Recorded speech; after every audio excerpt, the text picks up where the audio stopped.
be in Brazil again and to hear about all the great work that's going on here and to be meeting new people and also seeing a lot of familiar faces from the past.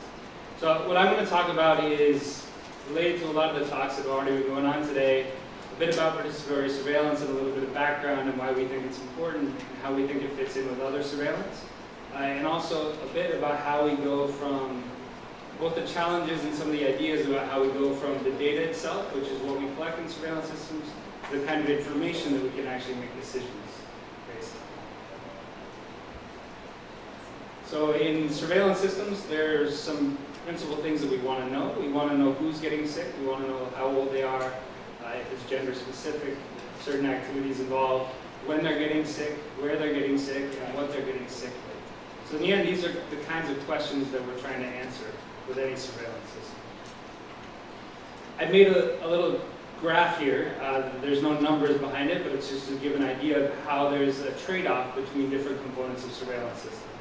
So some surveillance systems have great coverage, they cover many people. Other ones are very detailed about the people that they cover. So one of the traditional ways of doing surveillance is doing sentinel surveillance, where you have specific hospitals or clinics where you get very detailed information on the patients that are seen there, then report those together and look at pattern from those. On the very far end of this is social media, where you're getting information from many, many people, but there's not a lot of detail about what's happening with those people. In between these things, you have passive surveillance, which is, it's not the best term for this, but the idea is that it's more broad surveillance, so you're getting reporting in from probably many sites, also clinical sites, but not as specific reporting. So you might get more general reports on numbers of ILI cases, but you might not get laboratory testing, which is easier to do with a sentinel surveillance system. And then here's where participatory surveillance falls in. Sorry about the Y, getting pushed over there. And participatory surveillance has, so the advantage is that you can get more coverage, but you can also get a little bit more individual detail because you're actually asking structured questions of the participants. These are, the Y seems to keep moving.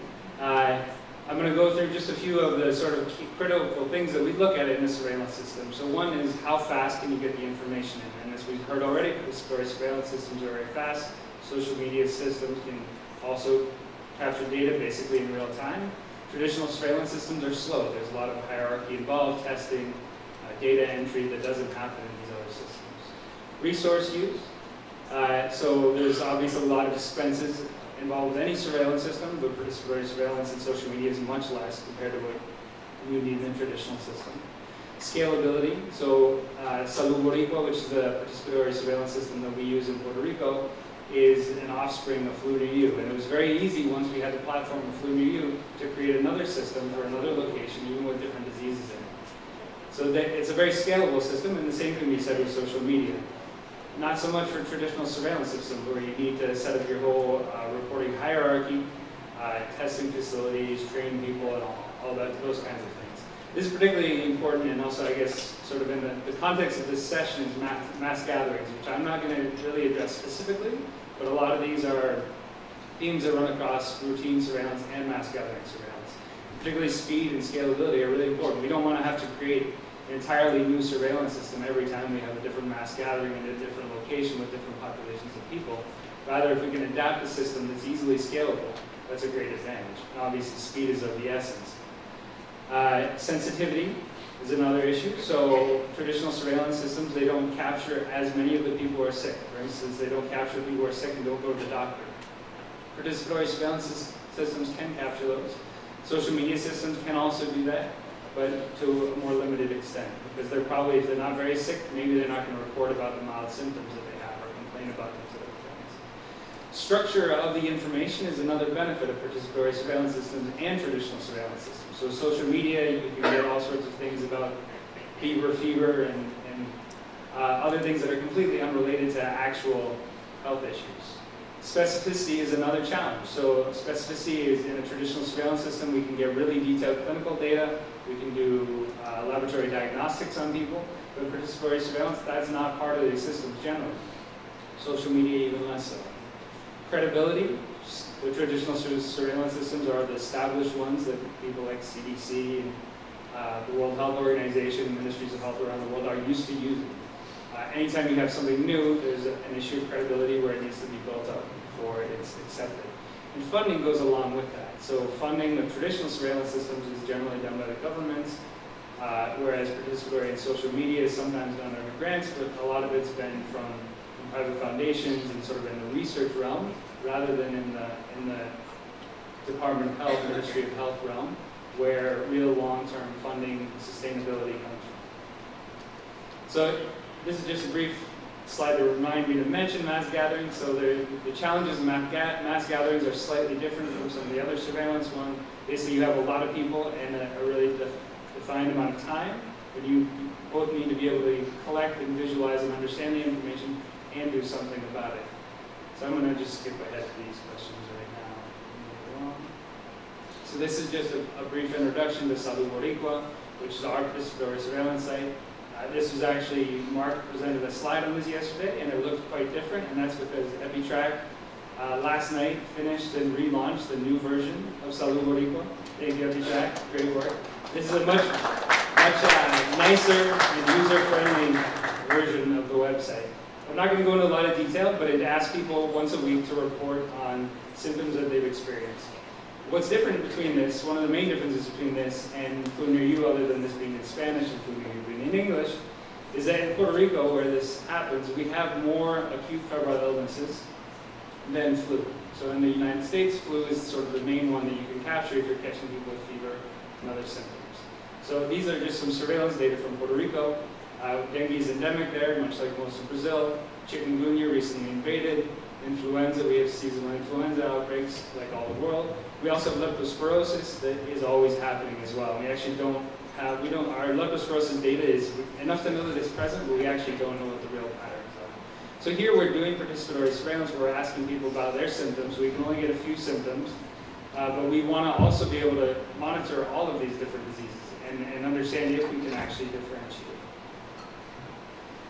So I'm next going to talk about a couple different challenges and things that we do about them. So this is one case report from Salud Boricua. So it's a person who's reporting fever, diarrhea, cough, sore throat, body ache, headache, fatigue, and dark urine. Okay? So anyone have any idea what this person has? I'm going to give you a clue. Well, there's the question. Okay, that's not the clue. Here's the clue. So is it dengue? So the WHO dengue case definition, and I've taken out some of the other detailed clinical things that are in there, is a person who has fever and two of the other symptoms, which are headache, eye pain, body ache, joint pain, rash, nausea, or vomiting. So I also highlighted the symptoms that they have, so you can see that they have fever, headache, and body ache. So that means that they qualify under the WHO dengue case definition of being a dengue case. So maybe they're a dengue case. What about flu? Do they have flu? So the definition, WHO definition of flu is fever plus cough or sore throat. Now they also have fever and cough and sore throat. So maybe they're a flu case. What about leptospirosis? They could have leptospirosis. So they have fever, some of these other symptoms, and they also have dark urine, which is a symptom of jaundice, an indicator of jaundice, really. So they also meet the definition for leptospirosis. So what good is this patient? We don't know which of these pathogens they have, or if they have some completely different pathogen, or if they have a combination of these and maybe these and others. But actually there is a lot of value still in this, because it's telling us that there is a sick person, clearly quite a sick person, and there's other things that we can think about that might help us understand what's going on with this person. So if there's other reports from the same area, we might know that there's a lot of people reporting with certain sets of symptoms, and maybe they don't all have these symptoms, but maybe most of them have fever and cough or fever and sore throat, so that we know that this case is actually more likely to be influenza than one of the other pathogens. But maybe it's a different set. Maybe we also have data from the same location or nearby location at the same time saying that there's a lot of dengue cases out there. And those would be laboratory confirmed cases from a traditional surveillance system, so we could say, oh, it's more likely that it's dengue because we know that there's a lot of dengue going on. So there are a lot of clues in here that can help us understand what's going on, even if we can't figure out what this one person has. So participatory surveillance is not about the person, where we can't define, it's not a diagnostic. We can't say what any given person has. However, when we get a lot of collective information, that gives us a better indicator of what's happening. So how can we maximize the information that we get out of cases like that? And these are some of the things that I was just talking about. One way to do this is to actually test participants. So there's some experiments about this going on now, where you have participants in the participatory surveillance system that you're supplying testing to, so that you can actually get confirmation on some of them. And if you wouldn't want to necessarily do that on all of them, because that in some ways defeats some of the purposes of participatory surveillance, but at least if you can get a sample, then that gets you some idea of what's actually happening in those populations, and it also allows you to relate that to the symptoms that people are reporting. It's also useful, as I said before, that you can look for patterns among participants. So if you're getting a lot of participants with the same syndromes, even if you don't know what that syndrome is, you're getting a signal that something is clearly going on there, and you can look for it in other data systems, other surveillance systems, or you can even send a group out to investigate what's going on. You can also integrate it with traditional surveillance, so this gets a little bit back to the last point, is that if you have other surveillance systems where you do have diagnostic testing going on, they might be more detailed and less comprehensive, but you have something that you can collaborate this information in. And that's really, I think, an important balance where traditional surveillance systems, you can get some of that really good detailed data, but you don't get good information on how many people are actually getting sick of the ones who aren't going to the hospital, for example. And participatory surveillance systems really allow you to get at that. Another thing you can do is you can actually try to improve the way that we interpret those, the symptoms that people are reporting, just on their own relative to the diseases they want to do. And this is just a quick example of some work that we've been doing. So these are 200 people from a surveillance system that had laboratory-confirmed dengue, another 200 people that had laboratory-confirmed influenza, and 200 people who had confirmed infections that were not either dengue or influenza. So those are the columns in this chart here. And then the rows are how you would classify those people if you're using those WHO classifications that I showed before. So the one where the top left is dengue and dengue, so there's 160 people who had confirmed dengue and were classified by this classification system as having dengue. Down you see the 90 in influenza, and the 14 for other and other. So those are, together, that's 45% of all the 600 cases that were classified correctly. You can see the big gaps here are in the ones who are influenza infected, but classified as dengue or influenza. So there's a lot of overlap in those two definitions, which is what we talked about before. You can also see that there's a lot of other infections that are being classified as influenza, 126 over there.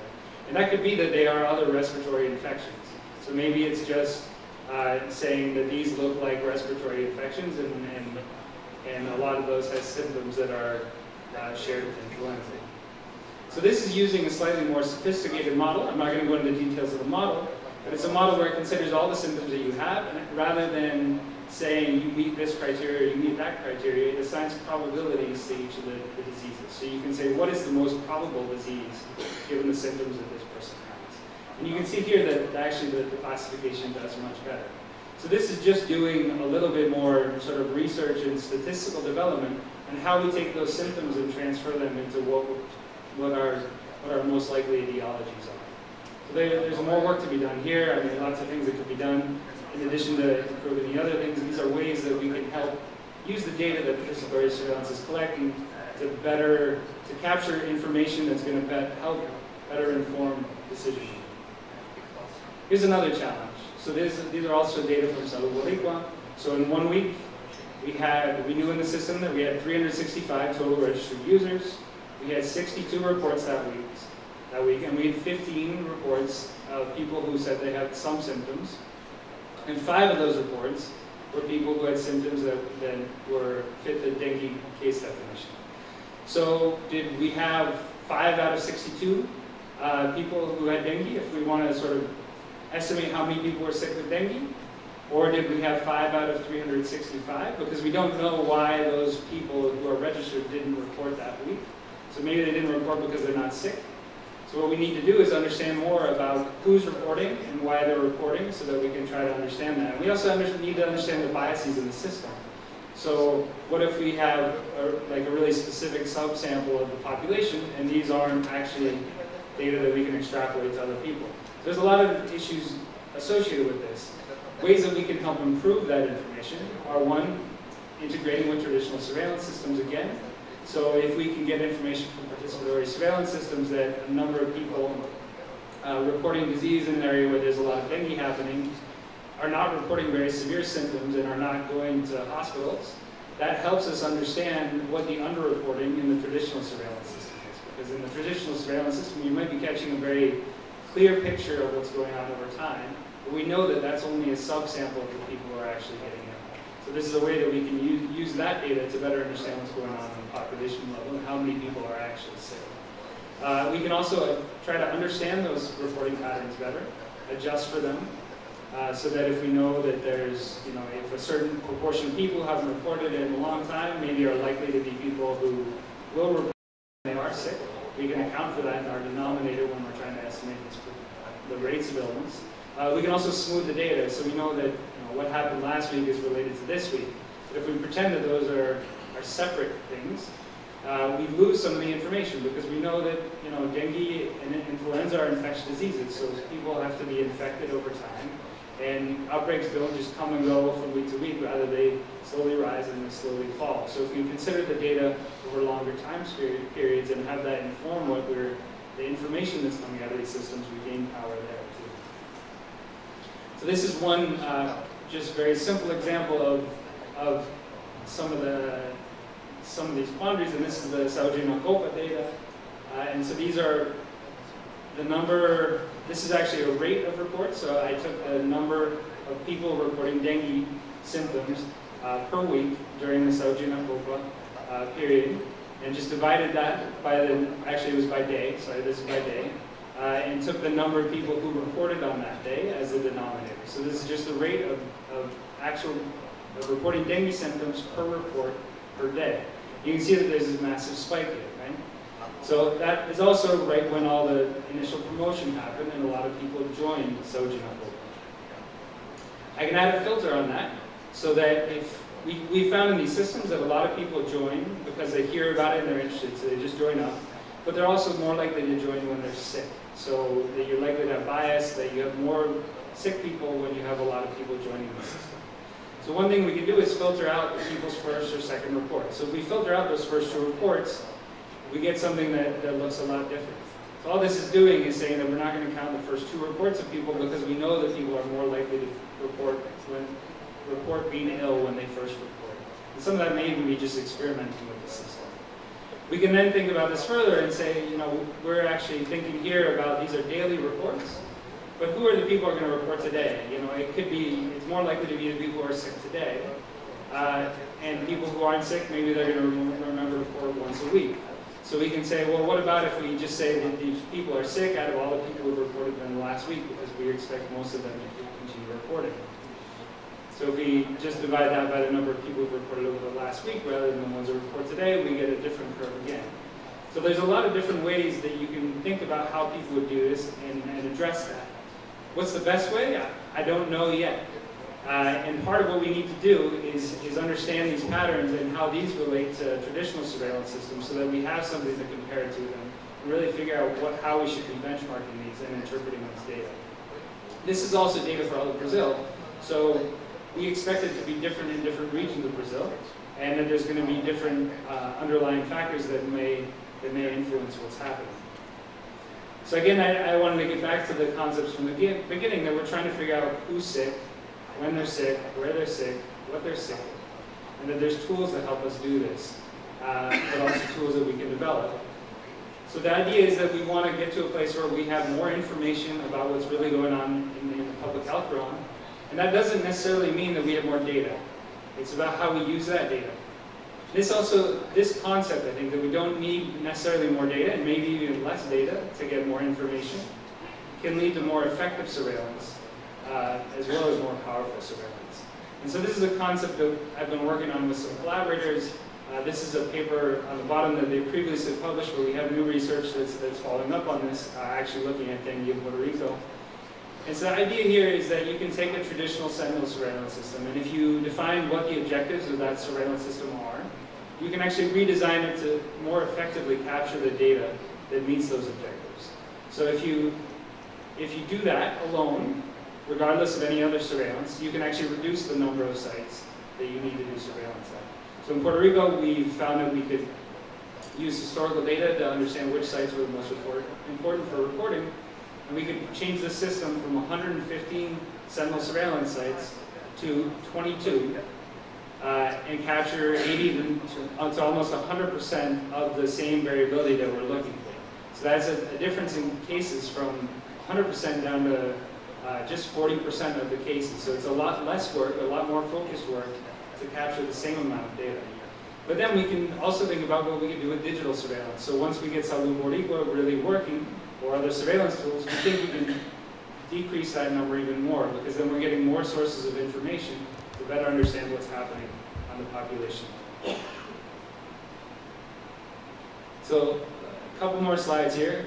This is just basically how to sort of the conceptual framework about how to get there, where we can have more efficient surveillance systems that also work faster and have good sensitivity and specificity and all these important characteristics. So one is to clearly define the objectives. Like, what are we trying to figure out in the surveillance system? Are we trying to monitor certain illnesses in certain locations at certain times? And what are those things that we're trying to monitor? Do we want to find a cluster of 5 cases?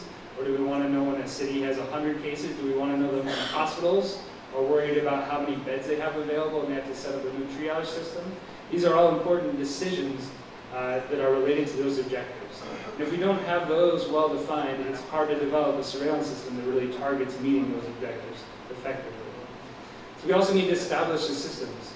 Participatory surveillance has now been going on for 12 or 13 years, I guess, since the early European systems. And the data is accumulation, and it's helping us understand these systems, like the fact that when people first join, they're more likely to report being ill. And it's important to understand that when we try to realize how to interpret the data into the information that we use. We also need to start integrating the information across systems. So how can we use the systems to complement each other? And lastly, we want to advance the analytics. So how can we better use the data that we have and really, improving the case definitions, for example, so that they're not these static classifications, but rather they're informing probable etiologies and allowing us to understand the data more comprehensively in that way. So I think that if we can use these systems to get more information, which is not the same as more data, we can have more effective surveillance and better health in the end. Thank you.